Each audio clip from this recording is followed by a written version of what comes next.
Alors, lorsqu'Érasme meurt, dans la nuit du 11 au 12 juillet 1536 à Bâle, c'est par des lettres d'imprimeur que ses deux plus proches amis et collaborateurs, Boniface Amerbach et Beatus Rhenanus, l'apprennent.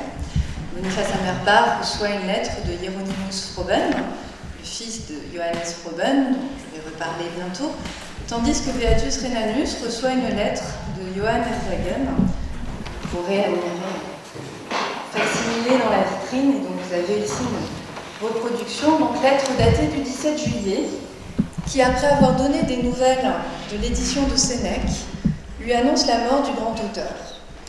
Donc la nouvelle se répand rapidement dans l'Europe entière, à travers des lettres envoyées à tout vent. Ce n'est pas la première fois du tout que la rumeur court de la mort d'Érasme, on verra, mais pour cette fois, c'est vrai. Donc peu de temps après sa mort, la firme de Froben décide d'entreprendre l'édition autorisée des œuvres complètes d'Érasme, parce que beaucoup de textes ont paru sans son accord, beaucoup de textes ont paru sous son nom, qui ne sont pas vraiment de lui, et donc ces exécuteurs testamentaires estiment qu'il faut établir d'urgence un canon des textes autorisés d'Érasme. Donc le résultat, ce sont ces volumes que vous voyez, il manque le volume 8, mais les autres sont là.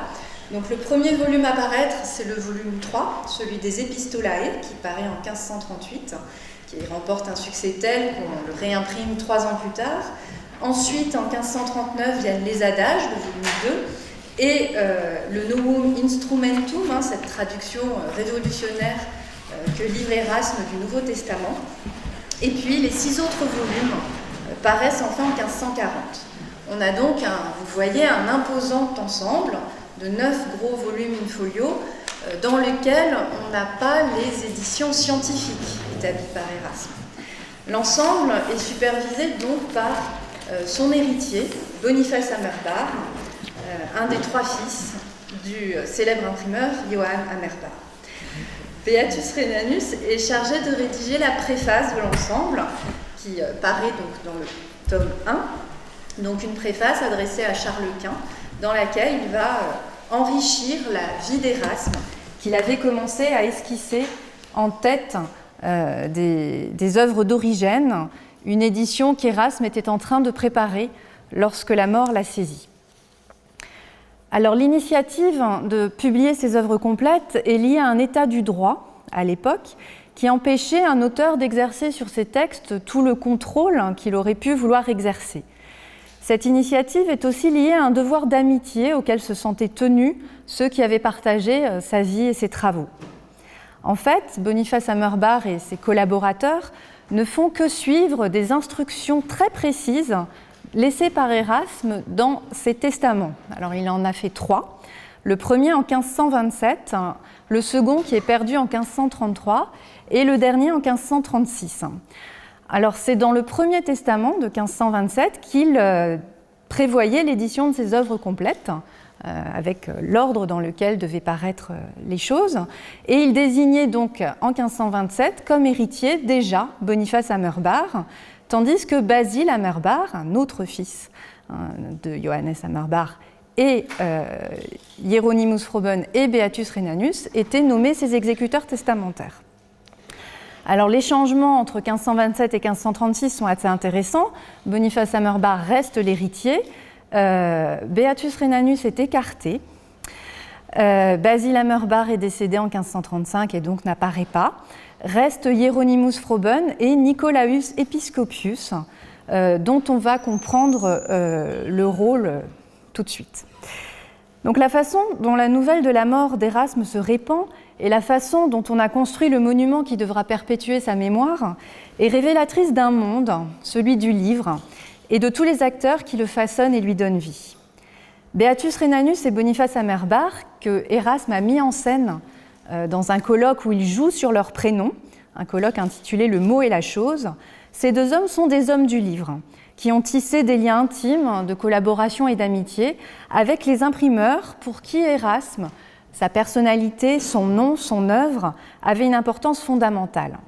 Il n'est donc pas étonnant que ce soit à travers des lettres venues d'eux que la nouvelle de cet événement si redouté commençait à se répandre.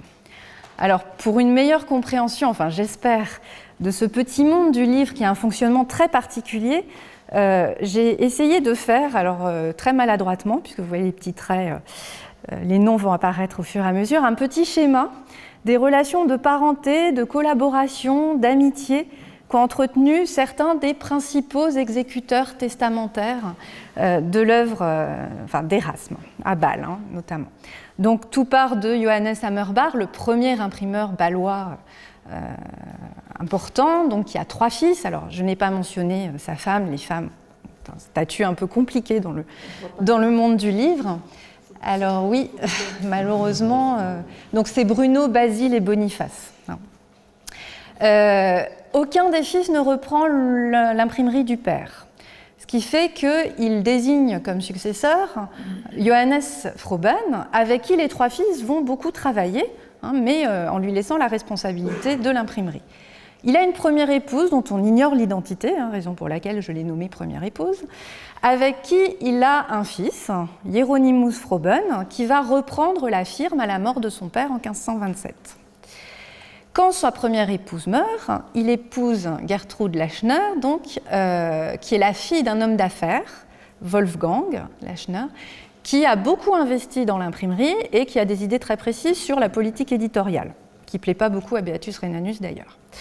Avec elle, alors il a je ne sais combien d'enfants, je n'en ai retenu que 2. Johann Erasmus Froben, tout d'abord, dont, et je ne les ai pas fait apparaître mais j'aurais dû, Erasme et Beatus Rhenanus sont les parrains.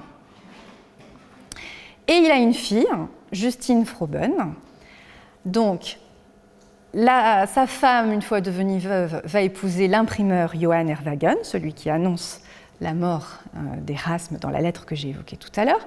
Et l'année suivante, sa fille épouse également un imprimeur. Ils sont tous les deux originaires d'Alsace, Nicolaus Episcopius, donc l'autre exécuteur testamentaire d'Erasme.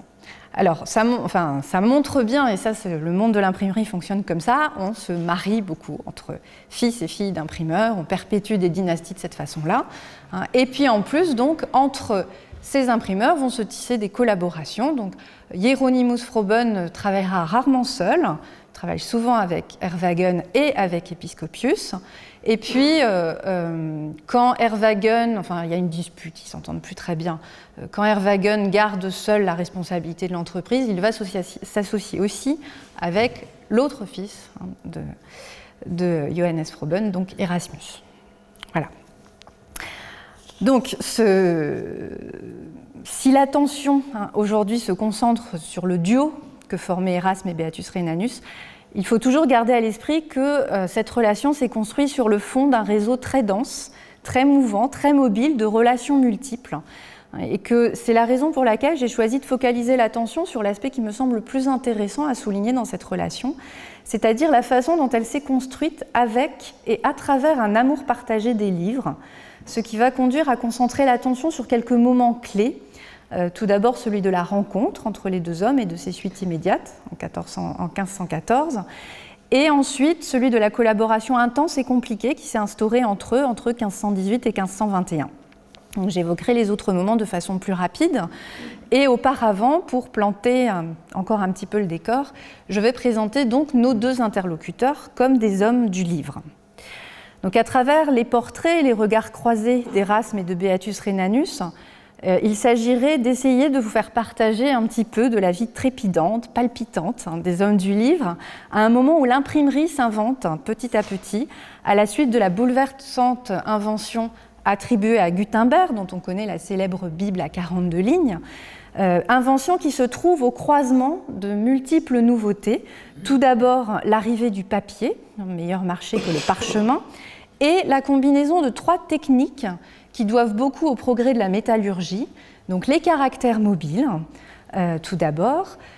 Ensuite, le détournement de quelque chose qui existait déjà, la presse à raisin ou la presse à olive était déjà utilisée, mais Gutenberg a l'idée de l'appliquer à l'impression. Et enfin, donc, la composition d'une nouvelle encre qui va être adaptée à ce nouveau support, puisque ce n'est pas du tout la même encre que celle qu'on utilisait dans le manuscrit. Et donc, la combinaison de ces 4 éléments se joue dans les années 1450-1460 et va bouleverser très rapidement l'économie du livre en permettant de produire beaucoup plus vite et en plus grande quantité que les scribes.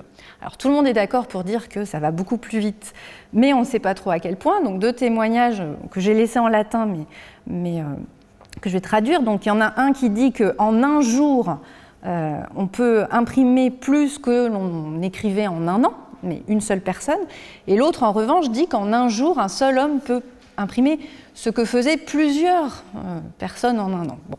Donc on est dans du flou sur le saut quantitatif, mais il est sûr que le saut quantitatif est énorme, et c'est ce qui va rendre les livres accessibles à un public moins riche que précédemment. Et cela fait l'affaire, effectivement, d'un jeune moine désargenté, né vers 1467, j'ai nommé Érasme. Alors Érasme, c'est évidemment l'homme des livres, dans tous les sens. Comme le dit Jacques Chaumarat, bibliothèque, écritoire, atelier de l'imprimeur, ces illustres portraitistes, Médicis, Holbein, Dürer, le représentent toujours en train d'écrire ou de lire.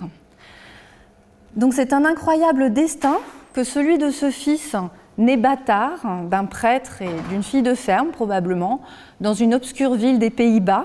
Il est dit de Rotterdam, mais en fait il est originaire de Gouda, qui est devenu contre son gré moine augustin, ordonné prêtre en 1492 et qui abandonne le monastère sans autorisation, ce qui fait qu'il va devoir obtenir une dispense auprès du pape qui va lui coûter beaucoup d'inquiétude, qui va coiffer le bonnet de théologien dans une obscure université italienne en 1508, puisqu'il n'arrive pas à l'obtenir à Paris. Et cet homme, dont le parcours, a priori, est assez chaotique, va devenir le prince des humanistes, l'homme le plus célèbre de son temps, l'auteur de best-sellers, toute proportion gardée, parce que c'est quand même mieux que du Marc Lévy, mais il était connu, c'était... Dès qu'un livre paraissait sous son nom, on était assuré d'avoir des ventes extraordinaires. Alors les prémices de ce succès, ils se dessinent dès 1500 avec la première édition des Adages, qui est une édition très courte, et qui va donc énormément s'enrichir lors du passage d'Érasme en Italie, dans l'atelier d'Aldemanus, où ça devient des milliers d'adages. Enfin, je pense que Monsieur Saladin vous en a parlé. Et donc, le succès se poursuit avec la première édition de l'Éloge de la folie, d'abord à Paris, puis dans toute l'Europe en 1511. Et puis, surtout, le sommet de la carrière d'Érasme, c'est l'année 1516, avec des éditions spectaculaires et soigneusement orchestrées, la publicité est bien pensée.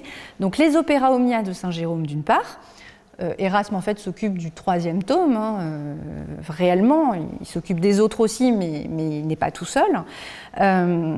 Et puis surtout, donc, cette nouvelle traduction, dès le titre, on affiche bien la rupture, le Novum Instrumentum, et non pas le Novum Testamentum. Donc, toutes ces œuvres paraissent à Bâle, chez Froben, en 1516. Alors, Érasme a bien préparé son coup, il est très au fait des stratégies, puisque l'année précédente, en 1515, il publie son premier recueil de lettres. Vous voyez, alors, on a des petits poèmes d'autres auteurs auparavant, et puis vous avez ici les lettres d'Érasme. Alors, il y en a 4, une qui parle de l'éloge de la folie, et les 4 autres s'adressent à des cardinaux, au pape, et annoncent les travaux en cours, le Saint-Jérôme et le Nouveau Testament. Alors, j'en reparlerai, parce qu'il y a une autre pièce qui nous intéresse là-dedans. Alors, il reste évidemment beaucoup de zones d'ombre sur ces années, ces premières années de la vie d'Érasme, surtout sur ces années parisiennes, à la toute fin du XVIe siècle. Il multiplie les allers-retours entre Paris, les Pays-Bas, l'Angleterre. Il fait un voyage en Italie sur lequel on n'a quasiment plus de traces. Ce qu'on sait, d'après les lettres qui nous restent, c'est qu'à ce moment-là, il est très désargenté et il souffre de ce manque d'argent qui le contraint de recopier à la main les textes dont il a besoin. Donc il explique dans ses lettres que quand il a besoin, quand il a de l'argent, il achète prioritairement des livres et ensuite seulement de la nourriture et des vêtements.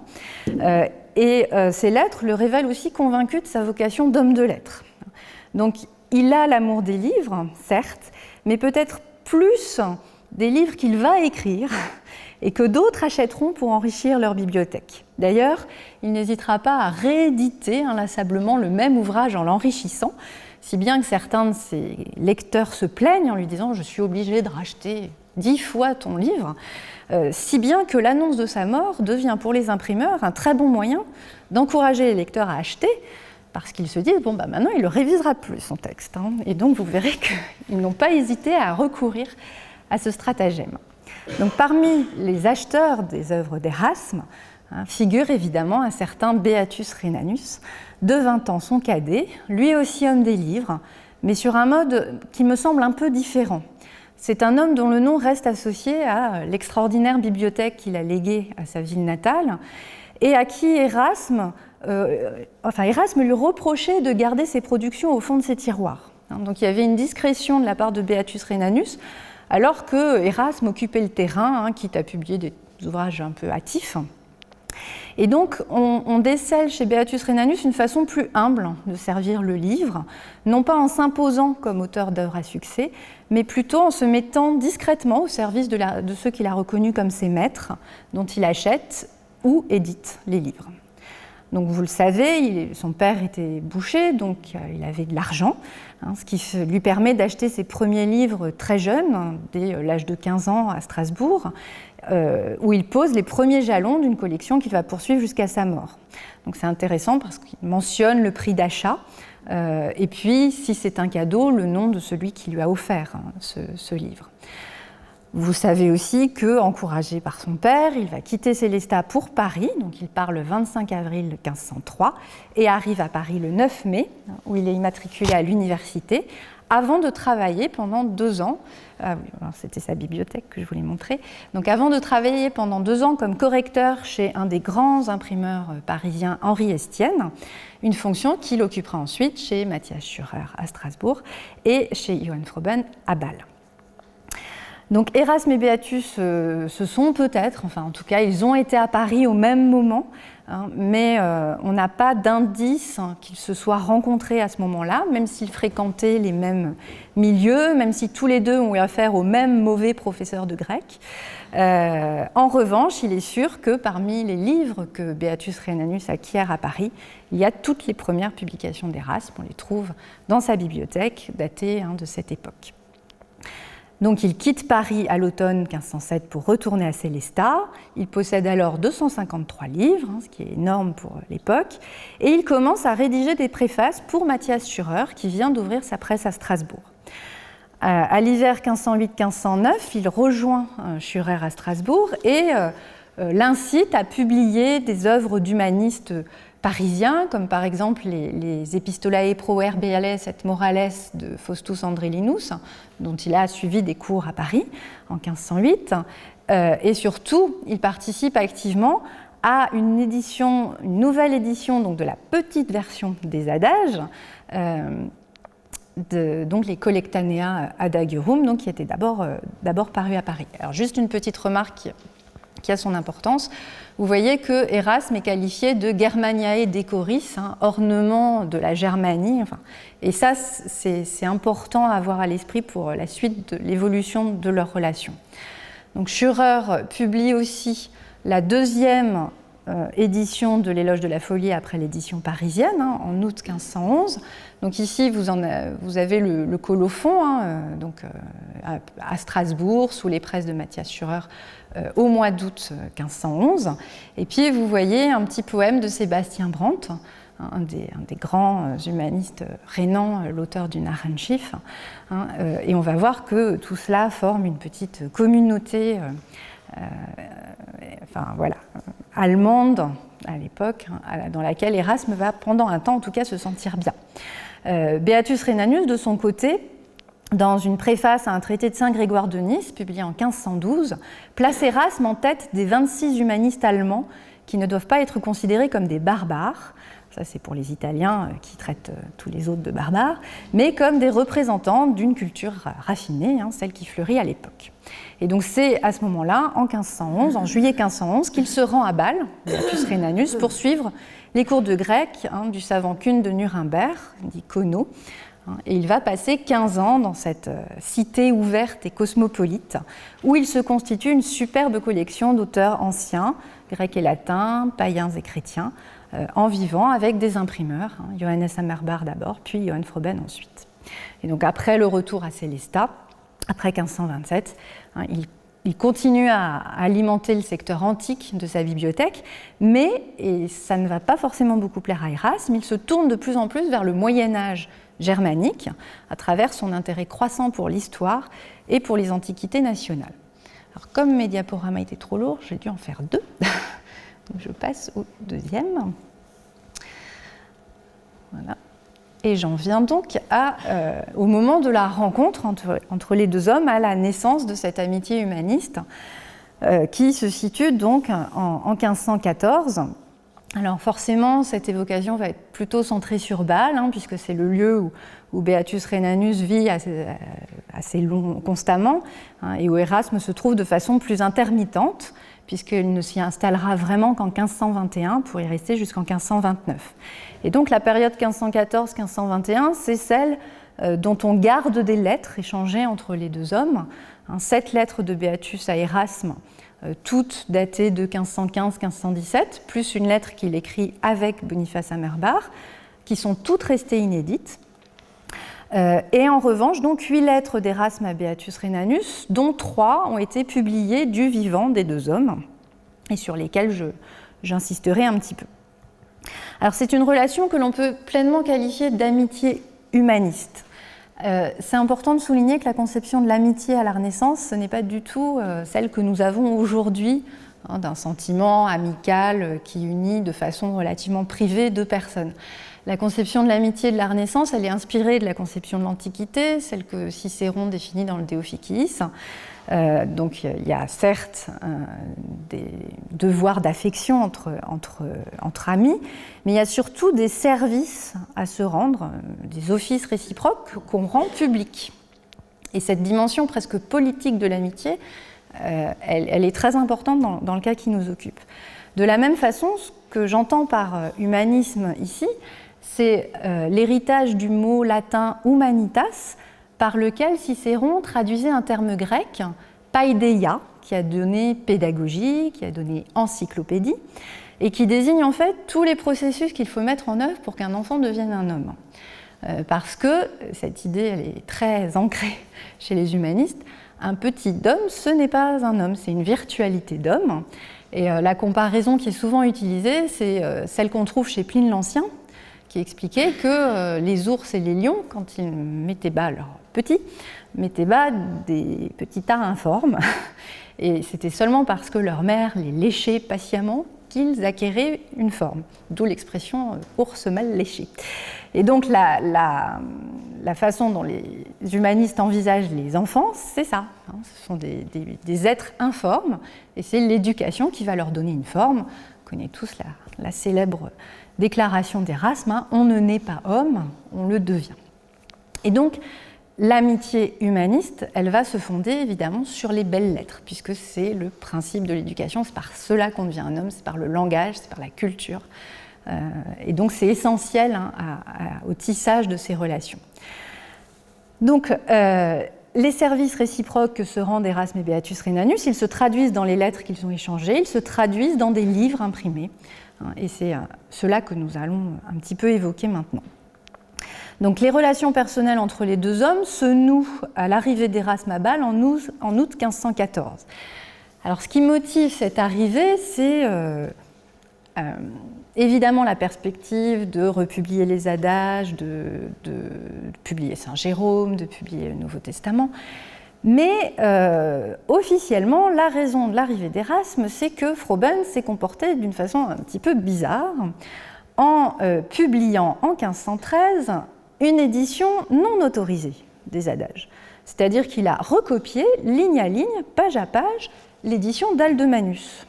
Donc c'est exactement la même mise en page, c'est presque une vraie contrefaçon. Il a quand même fait quelques modifications qu'il explique dans sa lettre liminaire adressée au studio, où il dit ce qu'on a fait, c'est qu'on a quand même corrigé du grec, parce qu'il y avait pas mal de fautes. Alors, ça, pour Erasme, évidemment, c'est une provocation. Et puis, il finit en annonçant la mort d'Erasme. Voilà, on est tous très tristes, il est mort. Et c'est une rumeur qui se lance par cet intermédiaire, que relaie Beatus Rhenanus en déplorant la mort d'Erasme dans une édition exactement contemporaine, des commentaires de Cortési sur les sentences de Pierre Lombard. Voilà, donc initiative, voilà, on peut comprendre qu'Erasme soit un peu contrarié et vienne un petit peu vérifier ce qu'il en est, sauf que, en fait, tout est toujours beaucoup plus ambigu qu'il n'y paraît. Erasme a sans doute trempé dans l'affaire, puisqu'il avait confié son manuscrit à un libraire qui était censé l'apporter à Josbad à Paris, et que le libraire s'est dérouté pour Bâle, mais sans doute conseillé par Erasme. Qui dit, mais en même temps j'ai gardé un manuscrit beaucoup plus complet sous le coude, donc je pourrais faire ce que je veux, quoi. Je pourrais le donner à l'imprimeur que je décide de favoriser. Toujours est-il que Froben devient, à partir de ce moment-là, l'imprimeur attitré d'Erasme, à la suite donc de ce voyage effectué par Erasme à l'automne 1514. Et donc dans le trajet qui le mène d'Angleterre jusqu'à Bâle, il y a des étapes marquées à Strasbourg et à Sélestat, dont témoigne en particulier donc une lettre adressée à Jacob Wimfeling, qui est écrite de Bâle le 21 septembre 1514 et qui est publiée dès décembre 1514, donc ils ne perdent vraiment pas de temps, par Schürer à Strasbourg dans le Decopia. Donc vous avez le Decopia et puis la lettre d'Erasme à Wimfeling de Strasbourg. J'avais même mis une petite flèche pour vous montrer. Et donc il fait l'éloge de son interlocuteur, il dit qu'il s'adresse d'un Allemand à un Allemand, d'un théologien à un théologien. Il évoque l'accueil extraordinaire reçu à Strasbourg, on a l'éloge de Strasbourg, ensuite l'accueil extraordinaire reçu à Sélestat. Donc il fait l'éloge de Jean Sapidus, qui a été l'élève de Wimfeling. Donc il dit qu'il te fait si étrangement revivre par ses mœurs, qui t'aime et qui regarde à toi à peu près comme si tu étais son père, donc qui m'a accompagné jusqu'à Bâle. Et il explique, toujours dans cette lettre, que quand il arrive, il ne se présente pas comme Erasme à Froben. Il lui remet une lettre d'Erasme en lui disant qu'il est très copain avec lui et que Erasme lui a donné les pleins pouvoirs pour faire publier ses travaux, de manière, alors je cite la lettre, à ce que quoi que je fisse, ce serait approuvé comme si cela avait été fait par Erasme, que enfin je lui ressemblais tellement que quiconque me verrait Erasme. Et puis après, évidemment, il lui révèle le poteau rose, donc tout le monde trouve ça très drôle. Ce qui est troublant, c'est de voir que c'est exactement le rôle que va confier Erasme à Beatus Rhenanus.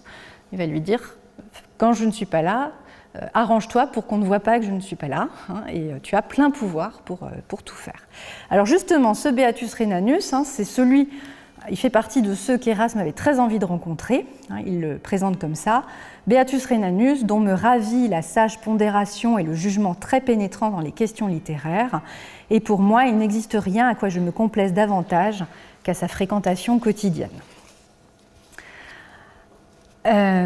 Alors, cet éloge, il annonce aussi un éloge de Sélestat, qui paraîtra effectivement en 1515, dans le recueil épistolaire que j'ai déjà évoqué tout à l'heure, avec les lettres qui annoncent le Jérôme et le Nouveau Testament. Donc c'est la dernière pièce, donc, où je ne mentionne que les deux vers qui concernent Beatus Rhenanus. Il nomme les grands hommes de cette ville et dit « Pour ne point nommer les autres, l'illustre Beatus Rhenanus, savant l'une et l'autre langue, ne suffirait-il pas à ton bonheur ?»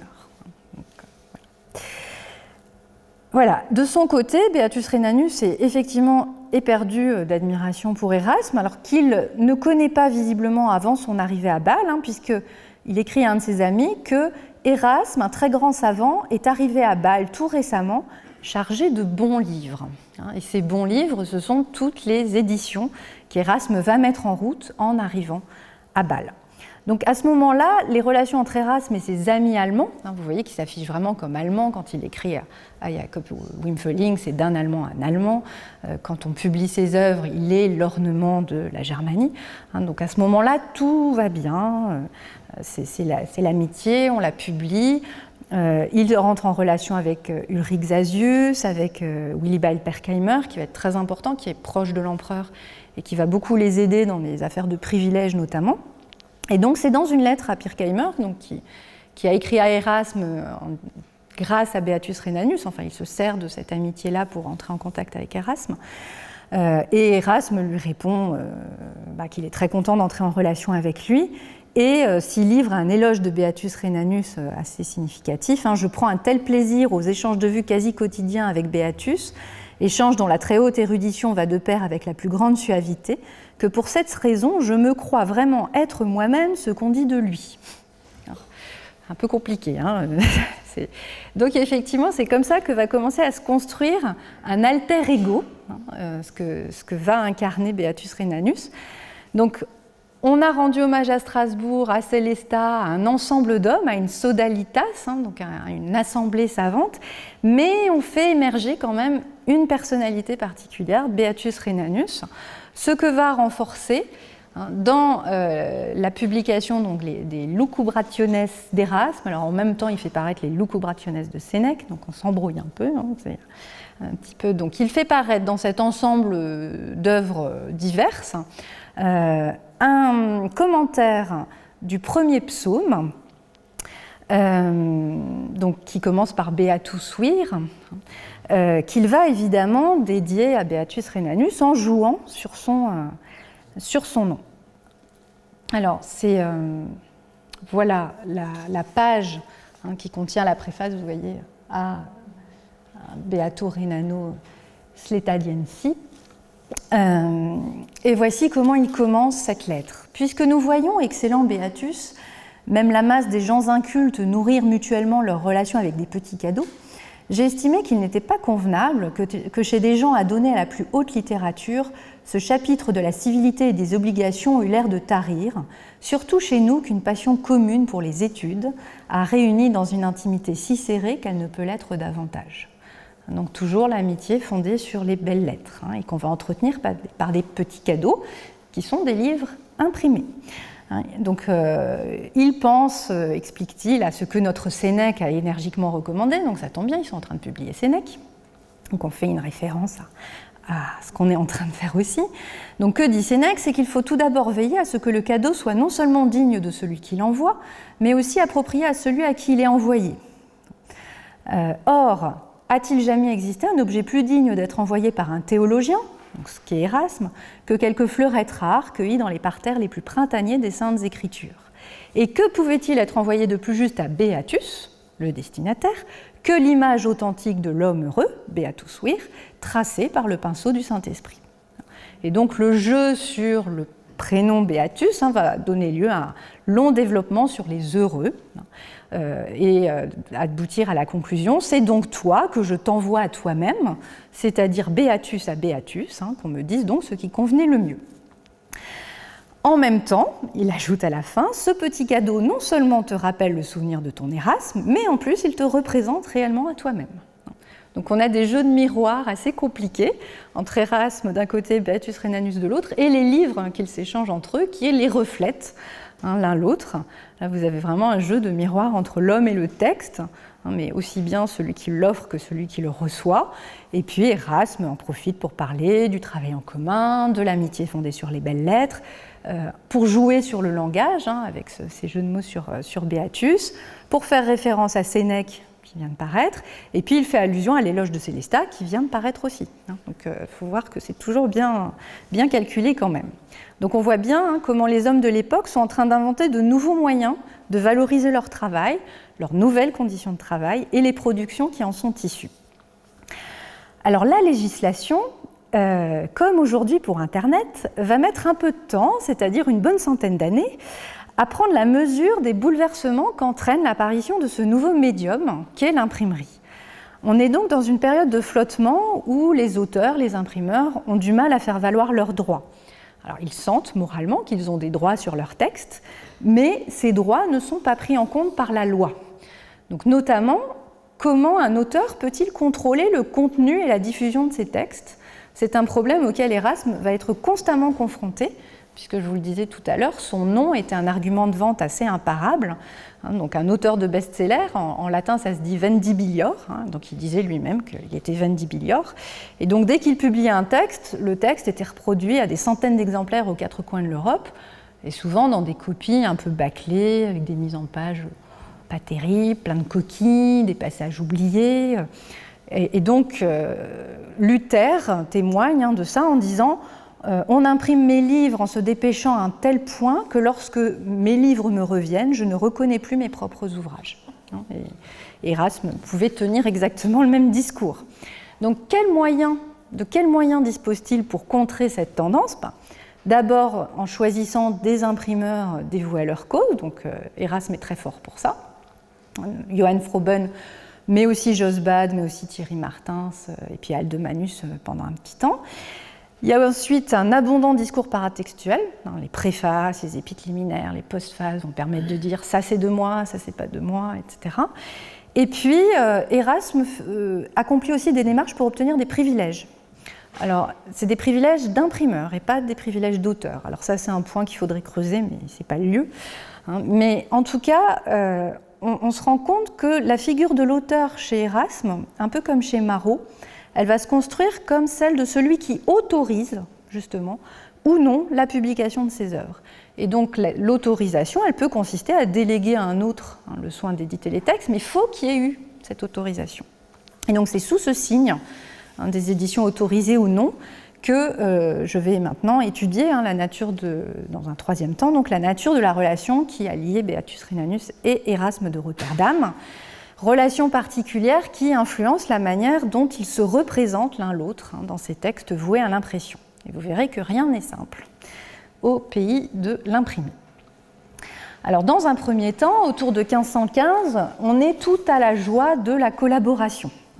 Donc d'un côté, Erasme rend hommage à Beatus Rhenanus dans son commentaire du premier psaume, et dans le même temps, donc, Beatus Rhenanus offre ce l'on considère comme sa première contribution majeure aux études classiques, à savoir une édition du Ludus de Sénèque, donc qui paraît tout d'abord en mars-avril 1515, avec une réédition de l'Éloge de la folie, commentée par Gérard Listrius. Dès août 1515, donc quelques mois plus tard, le texte de Sénèque, établi par Beatus Rhenanus, est repris dans un ensemble d'œuvres diverses de Sénèque, les Lucubrationes Omnes. Alors, c'est un exemplaire de la bibliothèque humaniste, Sum, je suis à Beatus Rhenanus et je ne change pas de maître. Et puis vous avez la date et le lieu. Alors, c'est une édition qui a sans doute été suggérée par Erasme et en témoigne deux lettres d'avril 1515 de Beatus Rhenanus. Donc les lettres de Beatus Rhenanus évoquent surtout le travail de l'atelier. Les lettres d'Erasme, c'est plus divers, mais dans les lettres que Beatus Rhenanus adresse à Erasme, il lui donne surtout des nouvelles de ce qui se passe dans l'atelier de Froben. Donc il lui explique, voilà, Sénèque avance à merveille, on l'imprime sur 2 presses, donc il travaille avec Nézen qui s'occupe de la révision, lui de la reconstitution. Ils ont un petit peu des soucis, ils aimeraient bien qu'Erasme soit là pour les aider. Voilà, il lui explique donc des 1800 exemplaires de la Moria, donc de l'édition que je viens d'évoquer, il n'en reste plus que 60, donc on va la réimprimer tout de suite. Voilà, vous avez plein de petits détails comme ça sur la vie de l'atelier qui sont assez intéressants. Et l'autre élément qui est intéressant, c'est que les 2 lettres, donc la première, Beatus Rhenanus pense qu'elle n'est pas arrivée, donc il en renvoie une deuxième qui dit exactement la même chose, en disant tu n'aurais pas dû confier tes lettres à Matthias Schürer, il n'est pas fiable du tout. Donc on voit bien que les lettres circulent par les libraires et les imprimeurs, puisque les lettres de Beatus Rhenanus vont être transportées par Konrad Resch, donc qui lui est libraire à Paris, à l'Écu de Bâle. Voilà, et donc quand Erasme est absent, c'est Beatus Rhenanus qui se charge de régler ses affaires personnelles et éditoriales. Et c'est une dette que Erasme affiche volontiers, tout en gardant toujours la première place. Par exemple, dans la lettre qu'il adresse au pape à propos du Jérôme, il explique qu'il a fait un énorme travail. J'ai failli me tuer à faire renaître Jérôme, il y avait tellement de choses à corriger, etc. Et puis, il y a quand même un petit paragraphe qui dit qu'il n'a pas travaillé tout seul, que ça bouillonne dans les ateliers Froben, donc il a de l'aide d'hommes remarquables, parmi lesquels Beatus Rhenanus, je cite, un jeune homme qui est aussi remarquablement instruit que dans son appréciation il a l'odorat fin. Donc il est aussi intuitif dans sa façon de faire. Voilà. Et alors, aux yeux des contemporains, occuper une telle place auprès d'Erasme, c'est quand même une chance extraordinaire. C'est Willibald Pirkheimer qui le dit en octobre 1515. Il dit à Erasme « Salut Beatus, dont je suis jaloux, parce que c'est à lui qu'est donné le privilège d'une intimité avec toi immédiate et charmante, alors qu'à moi, cette intimité est refusée. » Alors, une autre façon d'afficher ce rôle qui est confié à Beatus Rhenanus se trouve dans une lettre publiée par Erasme, une lettre qui est devenue très célèbre, qu'il lui adresse donc en octobre 1518, qui va faire immédiatement l'objet de copies manuscrites à très nombreux exemplaires et qui va être ensuite publiée dans la Farago. Alors que raconte cette lettre que voici, donc la page de titre de la Farago et puis le début de la lettre à Beatus Rhenanus? Eh bien, Erasme raconte sa tragicomédie qu'a constitué son voyage de Bâle à Louvain en septembre 1518. Donc, ce qu'il raconte, c'est comment il a quitté Bâle pour rejoindre Louvain, donc Bâle où Beatus Rhenanus reste pour s'occuper de ses affaires. Et en gros, c'est une lettre qui est assez étonnante à lire pour nous, parce que donc il raconte tout son voyage. Il part de Bâle, il est déjà malade, il fait un trajet en bateau jusqu'à Brizard où il déjeune très mal, puis jusqu'à un bourg infâme dont je ne divulguerai pas le nom si je le savais, puis il arrive à Strasbourg où là en revanche il est très bien reçu, puis il passe à Spire, à Worms, à Mayence, à Coblence, etc. Enfin vous avez toutes les étapes et le problème c'est qu'il est malade. Et donc on a droit à tous ces vomissements, ces diarrhées, etc. Et puis le pire est atteint quand un abcès très mal placé vient l'embêter sérieusement. Et donc là aussi, luxe de détails sur son entrejambe et l'état de son entrejambe. Et puis il arrive à Louvain où les médecins lui disent qu'en gros il a eu la peste, à quoi il ne croit pas. Enfin bon, pour le coup, c'est vraiment une exhibition du corps dans toute sa misère qui peut sembler assez étonnante pour nous. Et il conclut en disant « Mon Beatus, qui croirait que ce petit corps malingre, délicat et même déjà quelque peu affaibli par l'âge, aurait encore pu, après tant d'efforts intellectuels, résister à tant de maladies ?» Et donc, en gros, il dit « Je sais que je suis sur le point de mourir, mais je n'ai plus peur de la mort, puisque déjà maintenant, le monument est prêt par lequel j'attesterai à la postérité que j'ai vécu. » Voilà. Mais en l'adressant à Beatus Rhenanus, évidemment, il met Beatus Rhenanus à la place de celui qui va s'occuper de ce monument. Voilà. Alors, comme j'ai prévu beaucoup trop long, je vais aller un petit peu plus vite sur la suite. Donc, ce que je voulais montrer ensuite, c'est deux exemples ambigus dans lesquels Beatus Rhenanus est censé agir comme l'alter ego d'Erasme, mais ne fait pas tout à fait ce qu'aurait voulu qu'Erasme fasse. Donc, qu'il soit son alter ego, de quantité de lettres en témoignent, je ne vais pas toutes les relever. Il y a une lettre à Johann Froben où en gros il lui dit « Ne te fie qu'à Beatus, c'est le seul à qui tu puisses faire confiance ». Et pourtant, Beatus Rhenanus fait des choses un petit peu étranges. Donc, par exemple, l'Octarium, c'est un recueil épistolaire, donc publié en 1518, dont Beatus Rhenanus signe la préface et il explique qu'il a commis un audacieux forfait, puisqu'il est allé voler des lettres dans la bibliothèque d'Erasme. Et donc, il dit c'est un larcin. Je pensais qu'Erasme ne s'en rendrait même pas compte. Et puis, il les apporte à Froben, il les fait imprimer par Froben. Et puis, donc, dans cette préface, il explique que Erasme est le champion de la nation germanique, alors que Bude est celui de France et Tunstall celui d'Angleterre. Et puis que grâce à cette édition, les Balois qui sont très tristes qu'Erasme soit parti pourront se consoler en le retrouvant à travers ses lettres. Alors, est-ce que Beatus Rhenanius a vraiment commis un larcin? Évidemment non. Erasme dit, par exemple, à Guillaume Bude, qui se plaint que sa lettre ait été mal imprimée, il dit « Ce n'est pas moi qui m'en suis chargé. On avait peur que toutes les presses de Froben ne dussent s'arrêter parce que le marchand de papier avait fait faux bond. Alors j'ai laissé, un peu contre mon gré, Beatus Rhenanius farfouiller dans mes cartons. » C'est pas tout à fait la même version, mais c'est bien pratique, parce que s'il y a des problèmes, on dit c'est de la faute de Beatus Rhenanius, et puis si c'est bien, on peut garder la gloire pour soi. Le recueil dans l'ensemble tendant à montrer une très nette inclination en faveur de l'Allemagne. Ça, c'est très clair. Autre cas de 1518, alors ça a été colorié par je ne sais quel possesseur, cet exemplaire, dans un vers qui n'est pas très joli. Donc c'est en novembre 1518, un petit volume qui paraît à Bâle, les Familiarum Colloquorum Formulae, donc que Johann Froben, donc dans la lettre ici, recommande à tous ceux qui veulent apprendre en peu de temps à parler le latin. Donc cet avis au lecteur de Froben est suivi par une préface de Beatus Rhenanius qui explique qu'il a trouvé, grâce à un jeune homme, Lambert Aulonius, les formules d'entretien familier qu'Erasme écrivit par jeu lorsqu'il séjournait à Paris, il y a 20 ans ou davantage, à l'attention, si je ne me trompe, d'Augustin Caminade, donc qui instruisait de jeunes gens.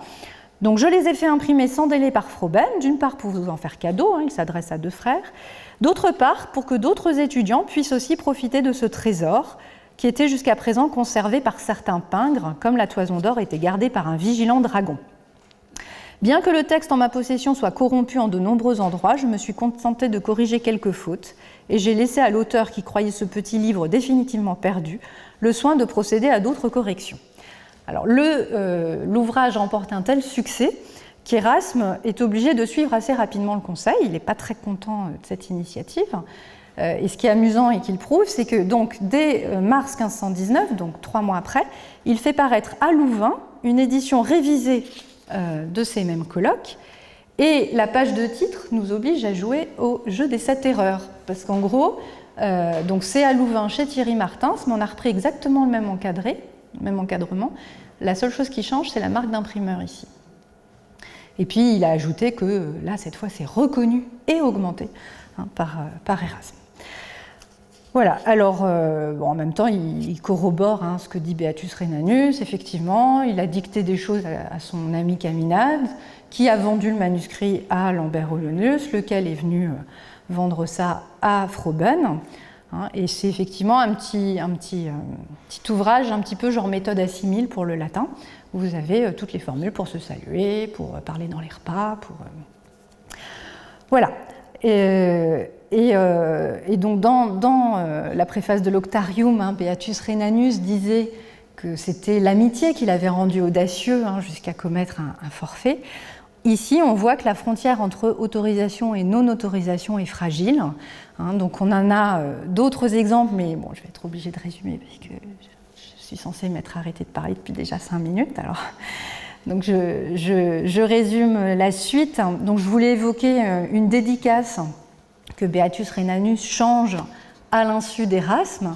Alors Erasme est obligé de rattraper le coup comme il peut, en disant quand même Beatus Rhenanius n'a pas été très inspiré sur ce coup-là, mais en fait Erasme avait publié lui-même le texte à Louvain sans prévenir Beatus Rhenanius, tout en disant à Beatus Rhenanius « tu fais comme si tu étais moi et tu fais les choses à ma place ». Donc en même temps, c'est pas illogique que Beatus Rhenanius ait pris l'initiative. Bon, l'autre texte, mais je savais que je n'aurais pas le temps de l'évoquer, c'est pour ça que vous l'avez en version imprimée, c'est l'extraordinaire, mais vraiment extraordinaire lettre qui ouvre le recueil épistolaire des Epistolae ad Diversos. Donc, bon, éventuellement, s'il y a le temps au moment des questions, j'en parlerai. Donc, c'est la première lettre de ce recueil qui est adressée à Beatus Rhenanius et qui, à la fois, dit que c'est lui qui s'est occupé du recueil et en même temps que c'est Erasme qui s'en est occupé. Et c'est hyper contourné, compliqué. Il y a beaucoup d'allusions à la situation en Allemagne qui est complexe et qui explique que ce soit compliqué de faire paraître des lettres à ce moment-là. Et voilà, enfin, c'est vraiment un texte extraordinaire, mais on pourrait faire une conférence entière dessus. Donc je m'arrête là et je conclus sur la période qu'on va appeler de détachement plutôt entre les deux hommes. C'est-à-dire que cette même année 1521, c'est bien connu, Beatus Rhenanus assume l'édition de Tertullien. Donc Pierre Petit-Mangin a livré une analyse fascinante du manuscrit sur lequel s'est appuyé Beatus Rhenanus pour cette publication sans doute suggérée aussi par Erasme. Et on sait que dans cette période, les deux hommes collaborent, profitent des liens de l'amitié. On en a des témoignages notamment lors d'un voyage commun chez leur ami Botzheim à Constance, où Erasme dit que Beatus est le compagnon le plus charmant de tous et le plus cher à mon cœur. En 1523, donc, Beatus Rhenanus toujours fait paraître les Autores Historiae Ecclesiasticae, pour lesquels Erasme s'est démené pour obtenir des privilèges impériaux. Alors, il y avait tout l'historique de ces démarches est extrêmement intéressant. On sait qu'ils ont travaillé en commun en 1529 sur les Opera Omnia de Sénèque. En revanche, on n'a pas de preuve qu'ils aient échangé une correspondance entre 1527, le moment où Beatus Rhenanus quitte Bâle, et 1536, même s'il y a des indices qui prouvent qu'ils sont restés en relation. Et il y a des petits tiraillements manifestes qui apparaissent de façon frappante. Ça coïncide avec le moment où Luther crée la rupture, et du coup les amitiés allemandes deviennent un petit peu délicates à gérer pour Erasme. Il faut creuser la distance et ne plus être le Germaniae decoris qu'on a été avec plaisir pendant quelques années. Et en même temps, Beatus Rhenanus conquiert petit à petit sa réputation d'historien allemand. Et justement, cet ancrage national ne devait pas faire les affaires d'Erasme, qui étaient plutôt cosmopolites. Et puis, ça conduit Beatus Rhenanus à s'intéresser au Moyen-Âge, ce qui exècre Erasme, il n'en a que pour l'Antiquité. Enfin, il y a quand même, me semble-t-il, plusieurs raisons qui peuvent expliquer comment les liens se sont disjoints, même si Erasme continue de rendre service à Beatus Rhenanus, par exemple, pour lui obtenir des manuscrits de Tite-Live. Mais on a souvent noté le fait que quand il évoque l'éditeur de Pline, qui est Beatus Rhenanus, il dit « Nescio quid », je ne sais pas qui a publié Pline, ce qui n'est pas très sympathique. De son côté, Beatus Rhenanus semble souhaiter peut-être aussi une moindre publicité à leur relation, puisque dans le Ciceronianus, qui est un ouvrage qui va déclencher une polémique très violente contre Erasme en France notamment, il y a un catalogue des auteurs anciens et contemporains, et donc il se met tout le monde à dos parce que personne n'est content de la façon dont il est évoqué dans le dialogue. Et il explique qu'il a voulu nommer Beatus Rhenanus parmi les auteurs importants, mais que, connaissant sa légendaire modestie, lui a demandé son avis avant, et Beatus Rhenanus a dit non, je ne veux pas être nommé dans ce texte.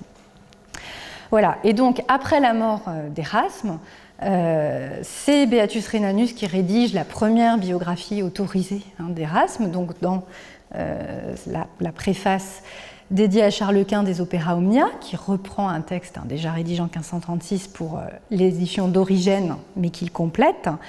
Et il va multiplier les démarches pour assurer la sauvegarde de la mémoire de son ami, que ce soit par des monuments de papier ou par des monuments de pierre. Ce qui est intéressant, c'est que dans ces monuments de papier, il dresse le portrait d'un amoureux des livres, d'un homme constant en amitié, dont il tient à honorer la mémoire. Il livre un visage qu'on ne connaît pas forcément d'Erasme, en donnant quelques anecdotes un petit peu inconnues ailleurs. Donc ça, c'était un petit clin d'œil sur cette représentation d'Erasme en train d'écrire. Et puis en même temps, il y avait beaucoup de fantaisie aussi et beaucoup d'humour chez lui.